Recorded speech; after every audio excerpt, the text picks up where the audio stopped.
उखानेको गुहानेहरूलाई त खुब रमाइलो भइरहेको होला। अझै पनि सबक सिकेका छैनौ तिमीहरूले।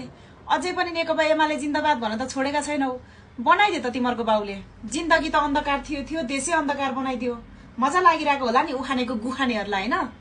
अनि अझै पनि नेकपा एमाले जिन्दाबाद भन्न त छोडेको छैनौ नि कमेन्ट सेक्सनमा आएर।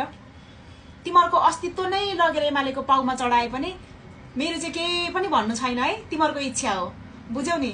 मैले कोही व्यक्तिको लागि बोलेको होइन कि यो देशको लागि बोलेको हो। सो अब हिजो कति घण्टा बत्ती गयो, अस्ति कति घण्टा बत्ती गयो।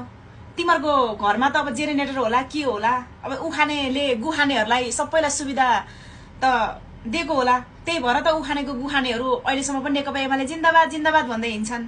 हामीलाई त केही पनि छैन हेर। अनि हामी जस्तो सर्वसाधारणहरूको घरमा त त्यस्तो सेवा पनि छैन। र संसदमा या सदनमा एउटा गम्भीर विषयमा प्रश्न उठिरहँदाखेरि झ्याप्प बत्ती जान्छ। त्यहाँ त इन्भर्टर होला, जेनेरेटर होला, त्यहाँ केही पनि प्रब्लम भएन। तर हरेक सर्वसाधारणको घरमा त्यो सुविधा नहोला।